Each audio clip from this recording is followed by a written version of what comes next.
ఇవాళ సాయి దుర్గ తేజ్ గారు వచ్చారు. సినిమా 'ఉషా పరిణయం' లవ్‌కి సంబంధించిన సినిమా కాబట్టి ఆయనని క్వెషన్స్ అడగకుండా ఎలా పంపించేస్తాను చెప్పండి. ఏదో ఒకటి మధ్యలో ఇరికించడమే మన ప్లాన్ కాబట్టి. So 'Usha Parinayam love is beautiful' అన్న ట్యాగ్ లైన్‌తో వచ్చింది. సో బేసిక్‌గా మీ దృష్టిలో లవ్ అంటే ఏంటి? మైక్ ఇవ్వరా? మీ దృష్టిలో లవ్ అంటే ఏంటి? అమ్మ చూపించేది. ఏంటేంటి?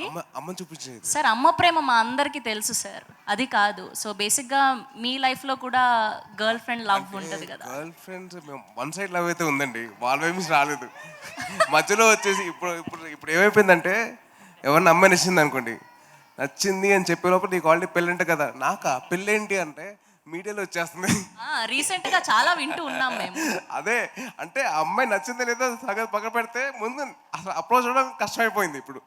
సరే మాకు ఒక క్లారిటీ ఇవ్వండి. రీసెంట్‌గా అది రూమరో నిజమో మాకు తెలీదు. ఒక ఇద్దరు పేర్లు అయితే వింటూ ఉన్నాము మీడియాలో మేము.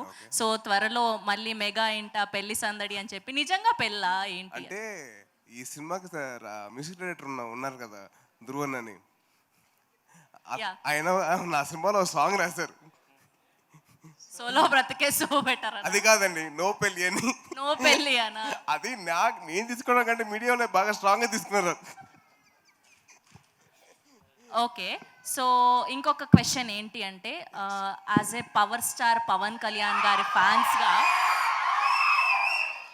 మేమందరం ఒక క్వశ్చన్కి ఆన్సర్ తెలుసుకోవాలి అనుకుంటున్నాం. ఏంటి అంటే మేము ఆన్ స్క్రీన్ ఆ 4 to 5 minutes వీడియో చూసాము ఆయన గెలిచాక.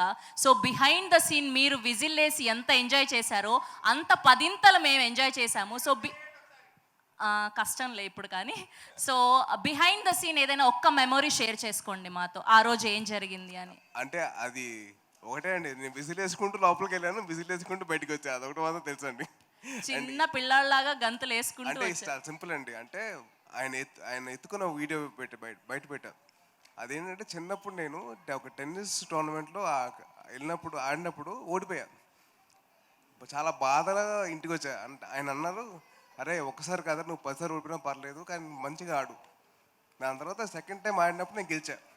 నన్ను ఎలాగైతే నేను ఎత్తుకొని నేను ముద్దు పెట్టానో అలాగే నన్ను ఎత్తుకొని ముద్దు పెట్టాను. So I was recreating my childhood memory. That's so lovely lovely. And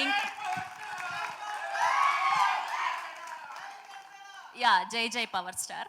okay, and next question ఏంటి అంటే బేసిక్గా సాయి దుర్గ తేజ్ గారికి గర్ల్ ఫ్రెండ్ అవ్వాలి అంటే ఆర్ఎల్స్ పెళ్లి చేసుకోవాలి అంటే అమ్మాయికి ఎలాంటి క్వాలిటీస్ ఉండాలి? ఒక 2 క్వాలిటీస్ చెప్పండి.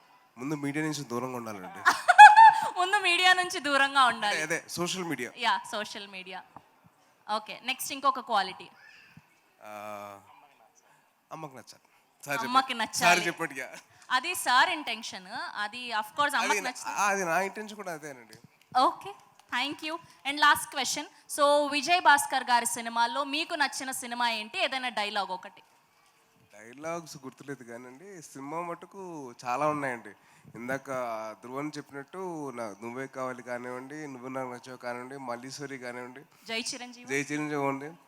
అండ్ యాక్చువల్లీ నాకు మల్లీశ్వరిలో ఒక పర్టికులర్ పేరు ఉంటుంది, రే పెళ్లికాని ప్రసాద్ అని.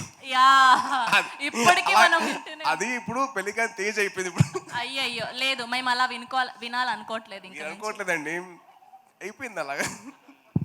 ఓకే, నాకేదో తేడా కొడుతోంది. త్వరలో మేము శుభవార్త వినబోతున్నామని. Thank you. లేదా అస్సలు కాదా? ప్లీజ్ నన్ను ట్రై చేసుకున్నాను ముందు. ఓకే, హ్యాపీగా ఉండొచ్చు. మీరు పాడు చేయకండి ప్లీజ్. తేజ్ గారి ఫ్యాన్స్ అంతా, అమ్మాయి ఫ్యాన్స్ అంతా రిలాక్స్ అవ్వచ్చు అంటున్నా. న్యూస్ లేదంట అమ్మాయి. నాకు ఎవరు లేరు fans, please basically. Okay okay, thank you so much. Yes, Usha Parinayam అయిన టైటిల్ కాబట్టి సో ఇద్దరిని జంటగా పిలిచేస్తున్నాను. తన్వి గారిని అండ్ శ్రీకమల్ గారిని వేదిక మీద జాయిన్ అవ్వాల్సిందిగా రిక్వెస్ట్ చేస్తున్నాం.